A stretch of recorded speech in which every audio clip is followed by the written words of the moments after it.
ETF index mutual funds నేర్చుకుని stock మార్కెట్లో రాణించాలనుకుంటున్నారా? వెంటనే ఈ నెంబర్కి కాల్ చేయండి. Welcome to Suman TV. నేను మీ సాయి. రోజు రోజుకు ఎలాంటి వార్తలు చూడాల్సి వస్తుందంటే, ఒక దగ్గర ఇంతకంటే నీచమైనటువంటి ఘటన జరగదు అనుకున్నటువంటి ప్రతి సందర్భంలో అంతకు మించినటువంటి సందర్భాలు జరుగుతూ చాలామందికి ఎప్పటిగా ఆ వార్తలు వినిపిస్తున్నాయి. తాజాగా అలాంటి ఘటన ఒకటి జరిగింది. ఈ మధ్యకాలంలో వావి వరుసలు మరిచి కూడా జరుగుతున్నటువంటి అఘాయిత్యాలు, కొంతమంది మెదళ్లలో నెలకొన్నటువంటి ఈ దౌర్భాగ్యమైనటువంటి పరిస్థితి ఈ కారణాలకు దారితీస్తుందా, లేకుంటే అక్కడటువంటి పరిస్థితుల్లో తెలియదు. కానీ తాజాగా మరొక ఘటన చోటు చేసుకుంది. సొంత కూతురిపైనే అఘాయిత్యానికి పాల్పడ్డాడు ఒక కన్న తండ్రి. ఈ వార్తకు సంబంధించి పూర్తి వివరాలు తెలుసుకున్నాక మాట్లాడదాం. ఈరోజు పేపర్లో వచ్చినటువంటి వార్త ఇది. కూతురుపై కీచక తండ్రి అత్యాచారం, నిందితుడి అరెస్ట్, రిమాండ్కు తరలింపు. పీర్జాదిగూడ సంబంధించిన ఆ ఏరియాకు సంబంధించిన వార్త. కంచె చేను వేసినట్లు ఓ కీచక తండ్రి ఇంట్లో ఒంటరిగా ఉన్న తన కన్న కూతురిపై అత్యాచారానికి పాల్పడ్డాడు. ఈ అమానవీయ ఘటన బుధవారం మేడిపల్లిలో జరగగా ఆలస్యంగా వెలుగులోకి వచ్చింది. తల్లి ఇంట్లో లేకపోవడంతో తనపై తండ్రి పాల్పడ్డ ఘోరాన్ని 12 ఏళ్ల ఆ బాలిక పక్కింటి మహిళకు చెప్పుకుంది. బాలిక చదువు కోసం ప్రభుత్వ హాస్టల్లో ఉంటుండగా భర్తతో గొడవ పడ్డ ఆమె తల్లి ఇటీవలే పుట్టింటికి వెళ్ళింది. ఈ క్రమంలో హాస్టల్లో ఉంటున్న కూతురిని తండ్రి 2 రోజుల క్రితమే ఇంటికి తీసుకువచ్చాడు. ఒంటరిగా ఉన్న కూతురిపై బుధవారం అత్యాచారానికి ఒడిగట్టాడు. ఏం చేయాలో పాలుపోని ఆ బాలిక తండ్రి ఇంటి నుంచి బయటకు వెళ్ళగానే పక్కింటి మహిళకు చెప్పింది. దీంతో వారు మేడిపల్లి పోలీసులకు సమాచారం ఇచ్చారు. వారి తండ్రిని అరెస్టు చేసి గురువారం రిమాండ్కు తరలించారు. చూడండి, ఇలాంటి వార్తలు రోజు ఎందుకు వినాల్సి వస్తుందో అనేటువంటి ఒక ఆందోళన అయితే కలుగుతుంది. అప్పుడప్పుడు జరుగుతున్నటువంటి ఈ ఘటనల పట్ల పూర్తిగా ఇంకా ఇలాంటి అసలు చూడకూడదు, వినకూడదు, ఇలాంటి వార్తలు ఇంకెక్కడ రాకూడదు అనేటువంటి సందర్భం నుంచి 2-3 రోజులకు ఒకసారి ఇలాంటి వార్త, చెల్లిపై అన్న, కూతురుపై తండ్రి, ఇలాంటి పరిస్థితి ఇప్పుడున్నటువంటి సమాజంలో జరుగుతుంది. దీనికి కారణాలు ఏంటి? మత్తు పదార్థాలు విపరీతంగా పెరగడమా, లేక ఆ తండ్రి అని చెప్పుకునేటువంటి వ్యక్తి వక్రబుద్ధ్యా, లేకుంటే ఈ దురలవాట్ల కారణంగా పూర్తిగా ఒక మనిషి తన యొక్క మానవ ప్రవర్తనని మర్చిపోయేటువంటి పరిస్థితి. సో జంతువులు కూడా ఇలాంటి దారుణాలకు పాల్పడినటువంటి స్థితికి మనుషులు ఈరోజు వెళ్తున్నటువంటి సందర్భం కనిపిస్తుంది. ఇలాంటి ఘటనలు విన్నప్పుడు కఠినమైనటువంటి శిక్షలు, అంటే ఇతర దేశాలలో ఉంటాయి, బహిరంగంగానే ఉరితీస్తారు, బహిరంగంగానే శిక్షలు విధిస్తారు రోడ్ల మీద కొన్ని దేశాలలో. అలాంటి భయంకరమైనటువంటి శిక్షలు కనుక అమలైతే తప్ప ఈ ఆలోచన మెదడులో రాదు. ఫస్ట్ ఆఫ్ ఆల్ అసలు తండ్రి, కూతురు, తండ్రి అంటే ఎంత మంచి రిలేషన్షిప్ ఉంటుందో మనకు తెలుసు. అలాంటిది కొంతమంది ఇలాంటి దౌర్భాగ్యాల వల్ల, దానికి అప్పుడప్పుడు ఇలాంటి మార్క్స్ రావడం వల్ల కొంత ఆందోళన కలిగేటువంటి పరిస్థితి ఉంటుంది. అంతేకాక చాలామంది అన్నా చెల్లి అనేటువంటి వార్తలు కూడా మనం చూస్తున్నాం. ఇలాంటి ఆలోచన మెదల్లో వస్తేనే భయంకరమైనటువంటి శిక్షలు ఉంటాయనేటువంటి ఒక థాట్ వచ్చేటువంటి విధంగా ప్రభుత్వం చర్యలు తీసుకుంటే తప్ప ఎక్కడో ఒక దగ్గర ఇలాంటి మూర్ఖులు చేసేటువంటి పనులు కూడా ఆగిపోతాయి. దీంట్లో ఆమె తల్లి కూడా కూతురును వదిలేసి వెళ్ళిపోవడం కూడా ఇక్కడ కారణంగా చెప్పుకోవచ్చు. ఆమె అక్కడే ఉంటే ఈ పరిస్థితి ఉండకపోవచ్చు. బట్ ఆ ఉద్దేశంతో ఉన్నటువంటి ఆ వ్యక్తి ఆమె ఉన్నా కూడా అలానే చేస్తాడు. వెంటనే ఆమె పక్కింటి మహిళకు చెప్పుకుంది. ఇంకా ఇంట్లో సరే ఆ టైంకి తల్లి అందుబాటులో లేదు కాబట్టి, తను పుట్టింటికి వెళ్ళింది కాబట్టి భర్తతో గొడవ పడి అందుబాటులో లేనప్పటికీ ఆ పాప చాకచక్యంగా ఇంటి పక్కనటువంటి నైబర్కి ఒక మహిళకు చెప్పడంతో ఇంకా ఆ వ్యక్తి దుర్మార్గుడు ఆ విషయం బయటికి రాకపోతే ఇంకా ఎన్ని అఘాయిత్యాలకు పాల్పడి ఆ పాపను ఏం చేసేవాడో కూడా ఆలోచిస్తేనే భయంకరంగా కనిపిస్తుంది. గతంలో జరిగినటువంటి ఇన్సిడెంట్స్ని బేస్ చేసుకొని చూస్తే ఆ పాప పక్కింటి మహిళకి చెప్పడంతో ఆమె పోలీసులకి ఇన్ఫామ్ చేయడంతో ఆ దాడితోటి వెంటనే అరెస్ట్ చేసి స్టేషన్కి తరలించేటువంటి పరిస్థితి, రిమాండ్కి పంపించేటువంటి పరిస్థితి నెలకొంది. అది ఆమె చాకచక్యంగా పక్కన మహిళకు చెప్పకపోతే ఇంకా దారుణంగా ప్రవర్తించేటువంటి పరిస్థితి కలిగేదేమో. ఏదేమైనా కూడా ఇలాంటి వార్తలు చూస్తున్నప్పుడు కొంత ఆందోళన కలుగుతుంది. దీనికి సంబంధించి ప్రభుత్వాలు కొంత సీరియస్ యాక్షన్ తీసుకోవాలి.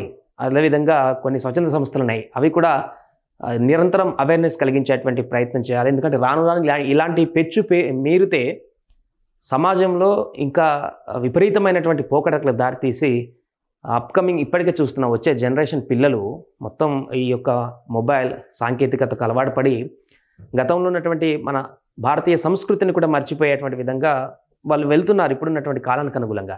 అలాంటిది వరుసలను మర్చిపోయేటువంటి పరిస్థితి కూడా వెళ్ళేటువంటి అలాంటి దౌర్భాగ్య సిచ్యువేషన్కి మనం రాకూడదు. కాబట్టి చాలా సంవత్సరాల తర్వాతనైనా కూడా ఇప్పటి నుంచే దీనికి ఒక బేస్గా కఠినమైనటువంటి నిర్ణయాలు అయితే తీసుకోవాల్సిన అవసరం ఉంది. వెల్కమ్ టు సుమన్ టీవీ, నేను మీ సాయి. రోజు రోజుకు ఎలాంటి వార్తలు చూడాల్సి వస్తుందంటే, ఒక దగ్గర ఇంతకంటే నీచమైనటువంటి ఘటన జరగదు అనుకున్నటువంటి ప్రతి సందర్భంలో అంతకు మించినటువంటి సందర్భాలు జరుగుతూ చాలామందికి ఎప్పటిగా ఆ వార్తలు వినిపిస్తున్నాయి. తాజాగా అలాంటి ఘటన ఒకటి జరిగింది. ఈ మధ్యకాలంలో వావి వరుసలు మరిచి కూడా జరుగుతున్నటువంటి అఘాయిత్యాలు, కొంతమంది మెదళ్లలో నెలకొన్నటువంటి ఈ దౌర్భాగ్యమైనటువంటి పరిస్థితి ఈ కారణాలకు దారితీస్తుందా లేకుంటే అక్కడున్నటువంటి పరిస్థితుల్లో తెలియదు. కానీ తాజాగా మరొక ఘటన చోటు చేసుకుంది. సొంత కూతురిపైనే అఘాయిత్యానికి పాల్పడ్డాడు ఒక కన్న తండ్రి. ఈ వార్తకు సంబంధించి పూర్తి వివరాలు తెలుసుకున్నాక మాట్లాడదాం. ఈరోజు పేపర్లో వచ్చినటువంటి వార్త ఇది. కూతురుపై కీచక తండ్రి అత్యాచారం, నిందితుడి అరెస్ట్, రిమాండ్కు తరలింపు.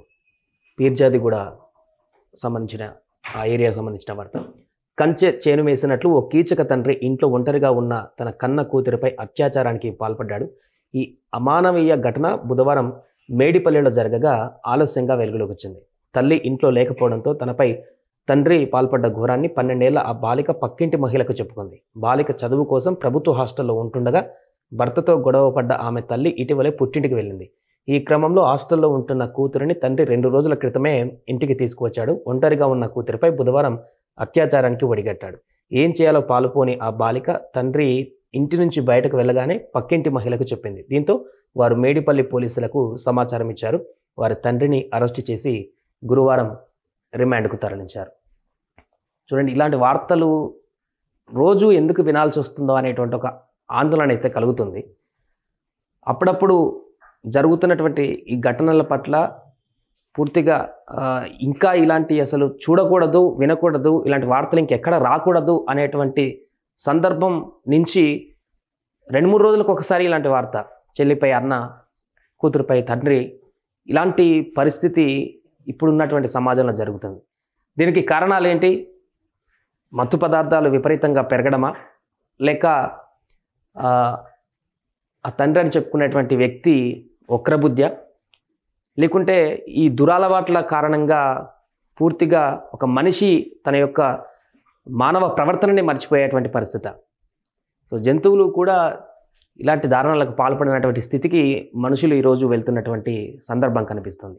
ఇలాంటి ఘటనలు విన్నప్పుడు కఠినమైనటువంటి శిక్షలు, అంటే ఇతర దేశాలలో ఉంటాయి, బహిరంగంగానే ఉరితీస్తారు, బహిరంగంగానే శిక్షలు విధిస్తారు రోడ్ల మీద కొన్ని దేశాలలో. అలాంటి భయంకరమైనటువంటి శిక్షలు కనుక అమలైతే తప్ప ఈ ఆలోచన మెదలో రాదు. ఫస్ట్ ఆఫ్ ఆల్ అసలు తండ్రి, కూతురు, తండ్రి అంటే ఎంత మంచి రిలేషన్షిప్ ఉంటుందో మనకు తెలుసు. అలాంటిది కొంతమంది ఇలాంటి దౌర్భాగ్యాల వల్ల, దానికి అప్పుడప్పుడు ఇలాంటి మార్క్స్ రావడం వల్ల కొంత ఆందోళన కలిగేటువంటి పరిస్థితి ఉంటుంది. అంతేకాక చాలామంది అన్నా చెల్లి అనేటువంటి వార్తలు కూడా మనం చూస్తున్నాం. ఇలాంటి ఆలోచన మెదల్లో వస్తేనే భయంకరమైనటువంటి శిక్షలు ఉంటాయనేటువంటి ఒక థాట్ వచ్చేటువంటి విధంగా ప్రభుత్వం చర్యలు తీసుకుంటే తప్ప ఎక్కడో ఒక దగ్గర ఇలాంటి మూర్ఖులు చేసేటువంటి పనులు కూడా ఆగిపోతాయి. దీంట్లో ఆమె తల్లి కూడా కూతురును వదిలేసి వెళ్ళిపోవడం కూడా ఇక్కడ కారణంగా చెప్పుకోవచ్చు. ఆమె అక్కడే ఉంటే ఈ పరిస్థితి ఉండకపోవచ్చు. బట్ ఆ ఉద్దేశంతో ఉన్నటువంటి ఆ వ్యక్తి ఆమె ఉన్నా కూడా అలానే చేస్తాడు. వెంటనే ఆమె పక్కింటి మహిళకు చెప్పుకుంది. ఇంకా ఇంట్లో సరే ఆ టైంకి తల్లి అందుబాటులో లేదు కాబట్టి, తను పుట్టింటికి వెళ్ళింది కాబట్టి భర్తతో గొడవ పడి అందుబాటులో లేనప్పటికీ ఆ పాప చాకచక్యంగా ఇంటి పక్కన ఉన్నటువంటి నైబర్కి ఒక మహిళకు చెప్పడంతో ఇంకా ఆ వ్యక్తి దుర్మార్గుడు ఆ విషయం బయటికి రాకపోతే ఇంకా ఎన్ని అఘాయిత్యాలకు పాల్పడి ఆ పాపను ఏం చేసేవాడో కూడా ఆలోచిస్తేనే భయంకరంగా కనిపిస్తుంది. గతంలో జరిగినటువంటి ఇన్సిడెంట్స్ని బేస్ చేసుకొని చూస్తే ఆ పాప పక్కింటి మహిళకి చెప్పడంతో ఆమె పోలీసులకి ఇన్ఫామ్ చేయడంతో ఆ దాడితోటి వెంటనే అరెస్ట్ చేసి స్టేషన్కి తరలించేటువంటి పరిస్థితి, రిమాండ్కి పంపించేటువంటి పరిస్థితి నెలకొంది. అది ఆమె చాకచక్యంగా పక్కన మహిళకు చెప్పకపోతే ఇంకా దారుణంగా ప్రవర్తించేటువంటి పరిస్థితి కలిగేదేమో. ఏదేమైనా కూడా ఇలాంటి వార్తలు చూస్తున్నప్పుడు కొంత ఆందోళన కలుగుతుంది. దీనికి సంబంధించి ప్రభుత్వాలు కొంత సీరియస్ యాక్షన్ తీసుకోవాలి. అదేవిధంగా కొన్ని స్వచ్ఛంద సంస్థలు ఉన్నాయి, అవి కూడా నిరంతరం అవేర్నెస్ కలిగించేటువంటి ప్రయత్నం చేయాలి. ఎందుకంటే రాను రాను ఇలాంటి మీరితే సమాజంలో ఇంకా విపరీతమైనటువంటి పోకడలకు దారితీసి అప్కమింగ్ ఇప్పటికే చూస్తున్న వచ్చే జనరేషన్ పిల్లలు మొత్తం ఈ యొక్క మొబైల్ సాంకేతికతకు అలవాటు పడి గతంలో ఉన్నటువంటి మన భారతీయ సంస్కృతిని కూడా మర్చిపోయేటువంటి విధంగా వాళ్ళు వెళ్తున్నారు ఇప్పుడున్నటువంటి కాలానికి అనుగుణంగా. అలాంటిది వరుసలను మర్చిపోయేటువంటి పరిస్థితి కూడా వెళ్ళేటువంటి అలాంటి దౌర్భాగ్య సిచ్యువేషన్కి మనం రాకూడదు. కాబట్టి చాలా సంవత్సరాల తర్వాతనైనా కూడా ఇప్పటి నుంచే దీనికి ఒక బేస్గా కఠినమైనటువంటి నిర్ణయాలు అయితే తీసుకోవాల్సిన అవసరం ఉంది.